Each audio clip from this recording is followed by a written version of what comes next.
6h46, retour de la matinale de l'économie. Raphaël Legendre, Sébastien Lecornu a constitué son gouvernement. Est-ce qu'il y a une chance qu'on arrive à faire passer un budget? Ouais, franchement, rien n'est moins sûr, Laure. Pour l'heure, 265 députés, RN, Insoumis, écologistes, communistes ou encore UDR, sont décidés à renverser le gouvernement Lecornu 2.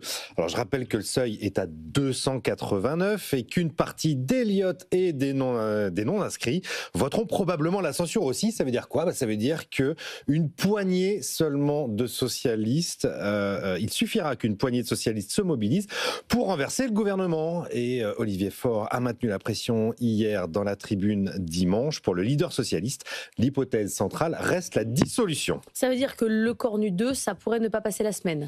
Bon, pas forcément. La nomination du président du groupe Lyot, Laurent Panifous, au ministère des Relations avec le gouvernement devrait permettre de tenir un peu ses troupes. C'est une sécurité. Tout dépendra en réalité du discours politique général de Sébastien Lecornu et de sa position sur les retraites. Le PS réclame une suspension définitive de la réforme dorénavant et pas simplement un report, mais franchement, au vu de la colère et du ras-le-bol des parlementaires, l'examen budgétaire risque de toute façon d'être explosif. Et ils en ont marre de quoi, les parlementaires? Mais ils n'en peuvent plus du chaos institutionnel et des mensonges à répétition.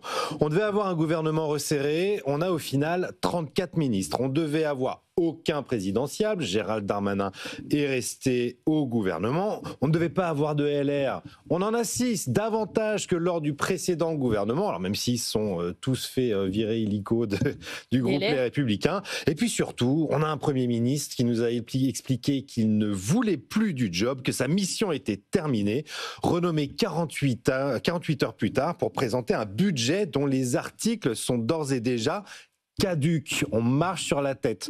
On a un budget dont l'objectif de déficit est de 4,7% et dont on sait déjà qu'en réalité il glissera vers les 5%. Sébastien Lecornu lui-même l'a reconnu. Un budget qui, comme l'année dernière, sera composé principalement de hausses d'impôts et qui donc ne répondra en rien aux problèmes économiques de la France. Un budget dont on n'a pas commencé à parler des mesures qui fâchent et qu'il va falloir défendre quand même une à une dans l'hémicycle. Coup de rabot sur les allègements de charges, durcissement du régime fiscal des auto-entrepreneurs, la fiscalisation des indemnités perçues par les malades chroniques ou bien encore la hausse des cotisations sur les tickets resto. Il y a de quoi mettre 3 fois le feu à l'Assemblée nationale. Et pour l'instant, ce chaos ne fait qu'un vainqueur, c'est le Rassemblement national.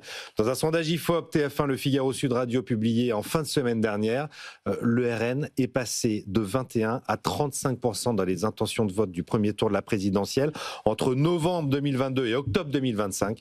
Pendant ce temps-là, Renaissance a chuté de 27 à 14%. Conseil des ministres demain matin, discours de politique générale à 15h, c'est ça.